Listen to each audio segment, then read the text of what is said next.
Fala pessoal, tudo certo? Eu vou falar um pouquinho aqui sobre conceitos demográficos. O nosso primeiro vídeo depois dos 500 inscritos, né? Não é muita gente, 500 inscritos é um número, não é um número tão significativo assim, mas me deu um ânimo aí para voltar a fazer vídeos, né? Eu vou falar um pouquinho aqui sobre conceitos demográficos, né? Os conceitos básicos, tá? Quais conceitos demográficos que você tem que se preocupar aí quando você vai estudar a parte de geografia populacional, né? Temos aí, vou citar o primeiro, taxa de natalidade, que é o número de nascimentos, né, de uma determinada população. Geralmente a gente utiliza esse número em relação a cada 1.000 habitantes ou em relação à população, por exemplo, de um município, de um estado, enfim, de um país. Depois da taxa de natalidade, que é o número de nascimentos, nós temos a taxa de mortalidade, que é o número de óbitos que você vai ter a cada 1.000 habitantes ou a cada população, por exemplo, de município, país, estado, continente, enfim, né? Natalidade, número de nascimentos, mortalidade, número de óbitos. Nós temos também a taxa de fecundidade. Muita gente acaba meio que confundindo taxa de fecundidade com taxa de natalidade, tá? A taxa de fecundidade, ela é o número de filhos que uma mulher pode ter ali.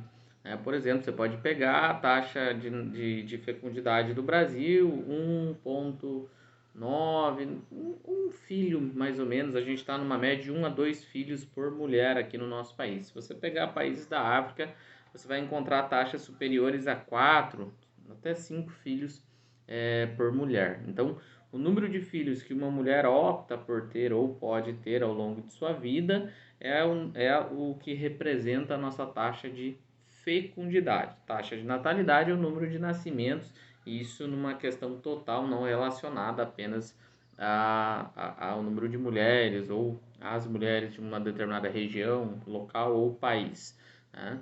Então, taxa de natalidade, número de nascimentos, mortalidade, número de óbitos, e a taxa de fecundidade, o número de filhos que uma mulher pode ter ao longo da vida dela, né? Pode ter ou pode optar por ter, né? Lembrando que no Brasil a taxa de natalidade vem reduzindo e, consequentemente, a taxa de fecundidade também vem diminuindo.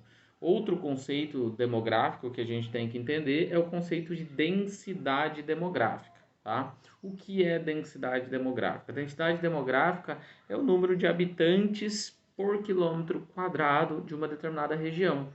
Por exemplo, você vai pegar, por exemplo, o número de habitantes de um determinado país, né? Vamos pegar aí 200 e poucos milhões de habitantes do Brasil e dividir pela área total do nosso país, né? O número de habitantes dividido pela área vai dar a taxa de densidade demográfica, que é o número de habitantes em um determinado espaço, né?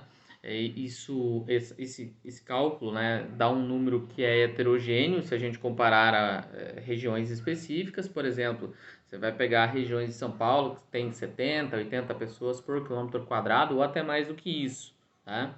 Enquanto que você pode pegar regiões do Mato Grosso, da região norte, que você vai ter 1 ou 2 habitantes por quilômetro quadrado.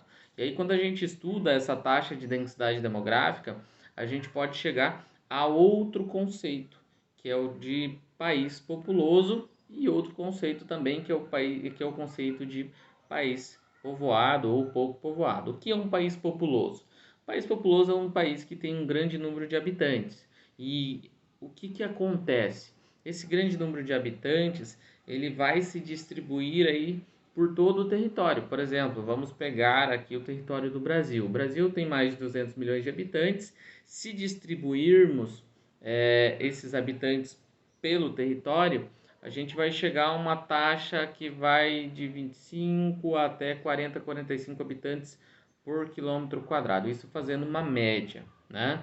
E isso significa que o Brasil é um país populoso, porque tem uma população bastante significativa, um número grande, mas ele é pouco povoado porque essa população ela não se distribui da mesma maneira por todo o território. A maior parte da população brasileira ela está centralizada no litoral, porque As atividades econômicas surgiram por ali, a colonização ocorreu também e a interiorização ainda está acontecendo no sentido de dispersão populacional. Dispersão, não ocupação, porque praticamente todo o território brasileiro já é ocupado, tá? Então, um país populoso e povoado é aquele país que tem uma taxa de população significativa e essa população está distribuída por todo o território. Um país populoso e pouco povoado, a gente pode utilizar a referência, por exemplo, vamos pegar a Rússia, né? A Rússia teria uma população significativa, mas ela não se distribui em todo o território da mesma maneira. Ela está mais, como vocês sabem, a Rússia ela está tanto no continente europeu quanto no continente asiático. Isso significa que a maior parte da população está no continente europeu e boa parte do território apresenta aí vazios demográficos ou concentrações populacionais menores, tá? Então, país populoso e povoado, grande população distribuída por todo o território. País populoso e pouco povoado, você tem uma população, mas ela não está em todo o território, né, de maneira, diga-se de passagem, homogênea, né? Então, a gente falou aí de alguns conceitos demográficos básicos que a gente tem que entender e isso pode cair na tua prova lá do colégio ou pode até cair em questões de Enem, né? Natalidade, mortalidade, densidade demográfica, país populoso, país povoado, né? Então são conceitos básicos, mas servem para que a gente possa entender a relação da distribuição da população dentro dos diferentes espaços, ok? Eu espero que tenha ficado claro. Desculpa o barulho aí das motos acelerando, mas por enquanto era isso. Valeu, falou!